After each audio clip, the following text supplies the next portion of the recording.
the physical aspect is really low hanging fruit for a lot of people, where if you're not doing strength training, exercise on a regular basis, you're really missing out on not only the health benefit, but the benefit for your game. I think that the biggest thing is when people don't have that, they come in thinking, even though I mentioned flexibility, oh, I need to stretch, I need to stretch more, I need to stretch more, I need to stretch more. But, that may be the case in some instances, but most of the time, people need a strength program.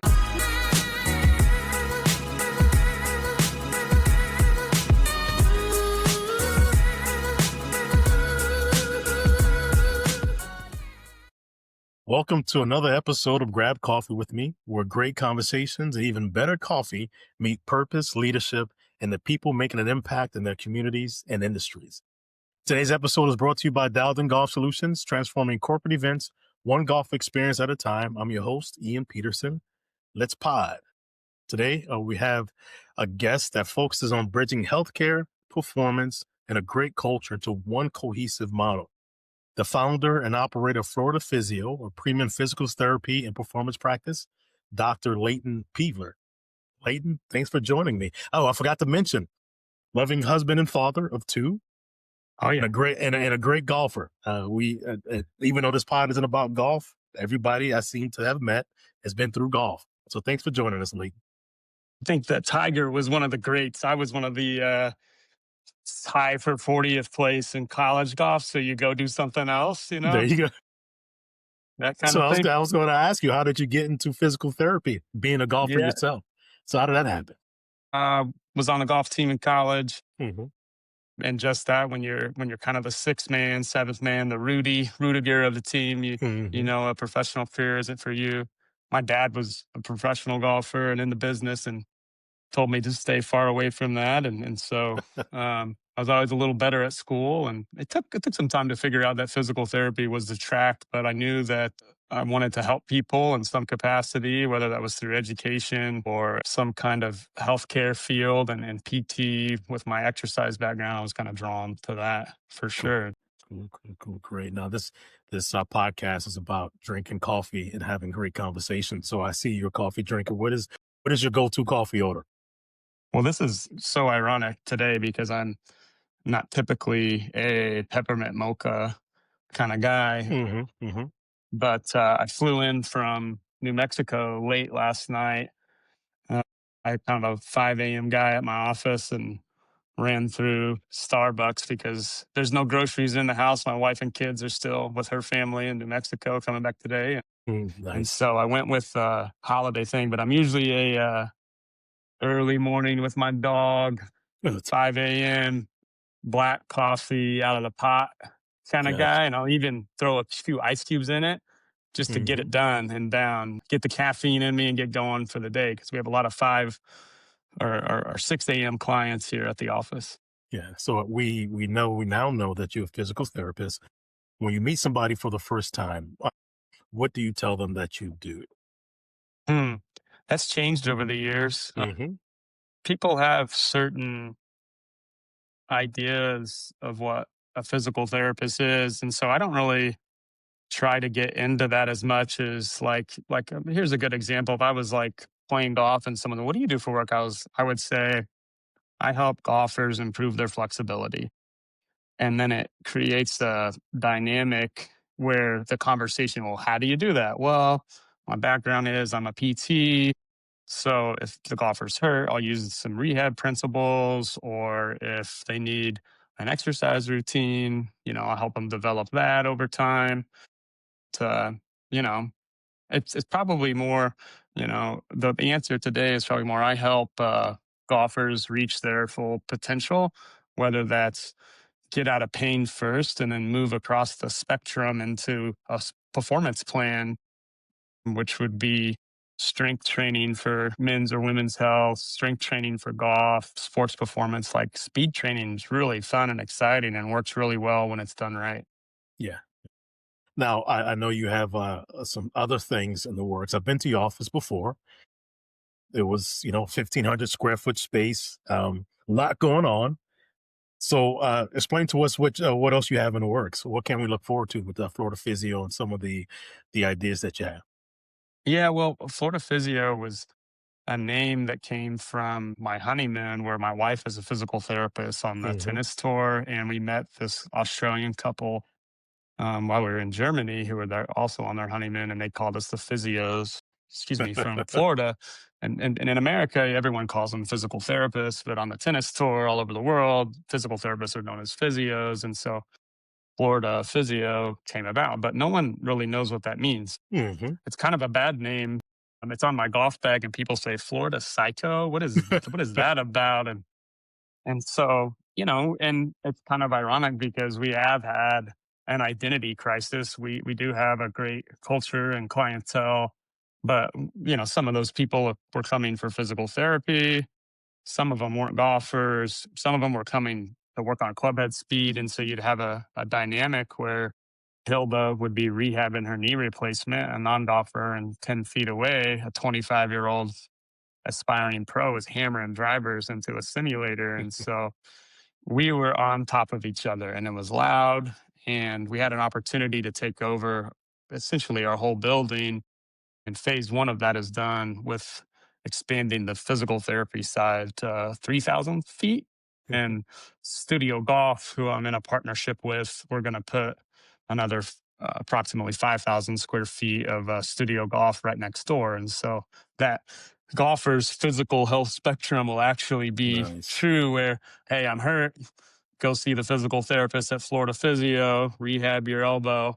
And as you get better, you'll get handed off to a trainer or instructor at Studio Golf, which is non-rehab, but more about performance-based services, indoor golf, a performance-based country club. Yeah, I will be sure to include your location in the podcast notes. But for those that are in the Tampa Bay area, you're very centralized. You over by St. Pete Airport, across the street from Boscom's Steakhouse that's been there for Yeah. years. They're on Olmerton Road. So I know exactly where you are. Hopefully, by me talking about this, they know where they can find you, but I will also include that in the show notes. We kind of started around the same time. Dalvin Golf Solutions, Florida Physio about 8 years ago, a little over 8 years ago. What's one lesson you learned the hard way that kind of changed how you operate today? The one that stands there's a lot of Yeah, lessons. yeah, they are. The one that stands out, like we could go pragmatically and talk about pricing and things, but Hmm. also on the more less pragmatic, the humility part is kind of recognizing where I was lacking and had weaknesses and finding whether it was a mentor or a class or leadership training or just finding the individuals Hmm. to come be a part of that. Like I'm such a emotional feel kind of guy, whereas, we still have to make the math. And so I have this great accountant, Nathaniel Snoddy, and I have this great clinic director and operator who they share kind of dual roles in Paige and Hmm. Kristen. And, they protect the business from me. And so, you know, the biggest thing was recognizing the hard way where I was lacking, and then either getting better in those categories or finding someone who could do it. And that seems to be the ticket because I can buy myself some time back. Yeah, What exactly. about you? What Oh about you to wow, throw it back? that is funny. That is a great question because we can go into pricing, right? Because when I first started, I had no idea what to charge for certain things. There were not many people doing what we do. But I would say understanding what my weaknesses are and finding people that can succeed in those areas. Once again, to your point, to freeing you up to do some things, especially focusing on what your strengths are to help, kind of build my company, Dowden Golf Solutions. But there's been many lessons. And it doesn't stop. There'll be many more lessons. Even though we've been in business over 8 years, I still feel that we are a new business. I, in my Hmm. mind, know we can go even further, but I have to, and you know how it is being a founder, owner, operator. You think you can do it all. You really can't do it all. So, really humbling, myself, looking for those people that can actually succeed in areas in which I know I can't or even have time to. So that's a great question. And thanks for Yeah, yeah, throwing it back at me. yeah. Certainly I share learning the same. every single day I'm learning. Let's talk a little bit about golf. You have seen over 2,000 golfers since you've been in business. What is the biggest mistake you see golfers making when it comes to pain and performance? I will preface in that there's you could almost chalk it up. There's four categories that you could work on to get better at golf. Certainly, seeing a professional for lessons or playing more golf, like working on the game itself is the best way, maybe 90% of it. Another category that's really high is equipment getting fitted properly. But once people have kind of gone down that road and exhausted those options with the $800 TaylorMade driver every year and tons of lessons and they're stalled out, you can go one path down like the mental side. That'd be Hmm. option third, and do something like decade golf or learn about stats and or sports psychology maybe and read some Bob Votella or something. And then the physical aspect, of course, we know at the PGA Tour and professional levels is so big, but the physical aspect is really low hanging fruit for a lot of people. Where if you're not doing strength training, exercise on a regular basis, you're really missing out on not only the health benefit, but the benefit for your game. And I think that the biggest thing is when people don't have that, they come in thinking, even though I mentioned flexibility, oh, I need to stretch, I need to stretch more, I need to stretch more, I need to stretch more. But that may be the case in some instances, but most of the time people need a strength program. They need to be able to, we know we lose muscle mass at like 1% a year after the age of 40 until the end. And you can augment that through strength training. And I think of it like getting up from a chair. If I can squat twice my body weight, which is crazy to scare someone off that would be coming here, but the threshold for me standing up in a chair is really easy. And if you go to a nursing home for someone who hasn't done strength work or something, they really have trouble getting up from a chair. And so keeping your strength threshold here as you age or even level, and all those activities become easier. Whereas as strength goes down and I continue the same activities, I end up, over swinging and getting hurt or doing something I'm not supposed to. And it ain't easy. Yeah. It's a simple answer, do more Hmm. strength training, but it ain't easy, Hmm. but it does move the needle. Yeah, yeah, very true. Running both healthcare and performance under one roof can get kind of tricky, messy, I guess. How do you keep alignment without burning or overcomplicating things, without burning out or overcomplicating things? Well, people are going to be upset, I think, initially, but also people are going to realize the importance of it is, myself and Dr. Don, we kind of wear three hats sometimes. We become the physical therapist, the strength coach, and almost like the pseudo golf instructor, especially if someone's hurt and we're trying to show them how to move properly. You become kind of watered down in those three categories. Whereas now that we have the space and the staff, I know that Brandon Blank over at Studio Golf is a way better instructor than I am. And he's gonna be able to hear from me, hey, this guy's got a low back problem and he's early extending. He's gonna be able to take them the rest of the way and improve their performance to hit more greens in regulation and shoot lower scores or something. And so, Gotcha. we really got to define who people are: golf instructor, trainer, physical therapist, versus maybe me wearing all three hats Hmm. and tackling it that way, because it will, um, those, frankly, there's people that are just better at those other things than I am. And just like Brandon would never try to rehab a back, he would send them over to Yeah, me or yeah, something. yeah. That makes sense. So let's talk about, I would say, the more important thing, right? Family. Family always come first. Family is extremely important, which I see. I see within you. I see in your posts, not only with your wife and kids, but also with your, like, I see you with your dad. That relationship is great. But you're serious about that. What boundaries or non-negotiables help you build business that support life instead of consuming life?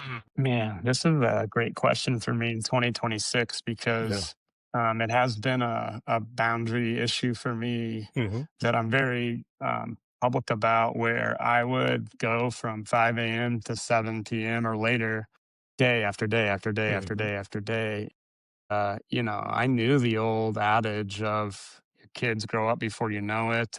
Yeah. Certainly, the scale at which we've grown the last year and a half has allowed me to step away more. And so I end early now on Tuesday, Wednesday, and Friday, and at least 2, if not 3 of those days, I picked my kids up from school. I was Hmm. able to coach T-ball this year, and this is not because of things that I changed personally, boundaries, because my team, like I mentioned, they're better at certain things, and they Yeah. stepped up to the plate for me, kind of saw the path I was going down and recognized that. And, our clinic director, Kristen, our kids go to school with our kids. And Oh, so you can't hide. Like, I'm going back to work. I'm leaving my kids at school. But, it's family, both in my own household that's number one, and then you have that kinda extra layer of family that we moved to Florida. We don't have a lot of family here. My brother's here now, and, hmm, staying connected with my parents in Illinois and another part yeah, of Florida, and then my wife's family, and then what's cool is, there's a family here. We all kind of look out for each other as a team, and, it's a nice thing for sure. But being a dad it's the best role of my life, and I just they're 5 and 3, and that's all I can't even talk about my yeah. kids without choking up. It's what I was meant to do, you know? Love seeing it. I love seeing the smiles. They look just like you too. It's just like, man, I see little Leighton in both of them. So that's I great. think, You know, you're gonna they look like you to me. no, I'm supposed to say they look like my wife, man. Come Yeah, on. yeah, yeah. I'm sorry. No, they look like Yeah, you. yeah, I it see the is clock. fun. I see the clock behind you. I know you're a busy guy, and you have No, it's some okay. appointments coming up. So we're gonna Yeah, end yeah. with this one. Oh, actually, two more. What excites you most about the future of healthcare and performance, where they're headed, and where you see yourself playing in that future role? You know, there's so many rabbit holes I could go down, but I'll put in a plug for studio golf again. Hmm. The indoor golf space has expanded dramatically over the last several years, especially post COVID. And it would appear that the market is saturated because they pop up left and right. And you're certainly in that TrackMan world. The thing is, it's really not that saturated. But of what there is, a lot of them are that bar model, kind of Hmm. the bowling alley, Hmm. get chicken wings and drink. And one thing that's happening that's really cool to me is people are, I'm not a big drinker. People are drinking a lot less and focusing on Yeah. their fitness and health. And so, you know, whether it's supplements or getting an edge on this or taking a medication to help lose weight, exercise and health piece is growing like crazy. Unhealthy habits like alcohol, for example, are going down. And so we're kind of in the middle of that where we're going to call ourselves like health, not hangovers when it comes to indoor golf. Now, we'll have a beer and wine license. There's certainly a Hmm. time and place for that, but it will be more about the health fitness side of things where we can leverage making your golf game better but also making the quality of your life better. And that's what's exciting to me, is using golf as a tool for that to help people. So, as a business owner, as an entrepreneur, leave my audience with a gem. Those looking to start their own business, to start their own practice, what can they learn from you, from Dr. Leighton Peebler? Entrepreneurship or owning a business has, you can think about all the professional growth and impact, but there's this dynamic where you personally grow, Mhm. both like from a spiritual or emotional or a mental health standpoint. It forces you to really take a look at yourself. And I'm far from perfect on things, trust me, the skeletons I have and things that, but it makes you really, really look at yourself deep inside, and you learn a lot about yourself and how to improve yourself when it comes to um, having a business that a community relies on you or a staff relies on you to feed their family, and you got to make payroll or you got to figure out what's best for your clients with the next move. And it's man, it makes me almost choke up because the decisions become bigger than just me. Yeah, and yeah, and it's that's what's cool. And there's no way I could go directly work for someone else because I like the bigger picture ideas and the vision, and making a difference and an impact that way. yeah. Leighton, I appreciate your time. I know you're busy. Again, thanks for joining me for a virtual cup of coffee. We have to get together soon. I need to stop back at your office. It's been a minute. Look forward to catching up. And then to my Let me audience, yeah, I'll let you know. let I'll me send you. yeah, let me host some golf. I got Okay, Tuesdays and Fridays are really good days for me lately. okay, okay, Um, we're working a live golf event next week, but after that, let's get on the calendar. I'm gonna okay. host you a Feather Sound or something. All right, sounds good. And to my All audience, right. thank you for listening to another episode of Grab Coffee with me, caffeinated by Dalton Golf Solutions. If you like this episode, don't forget to like, share, and subscribe on all major streaming platforms so you don't miss what's brewing next. Until next time, keep your coffee strong and your conversations meaningful. Thanks again, Lee. Thanks. See ya.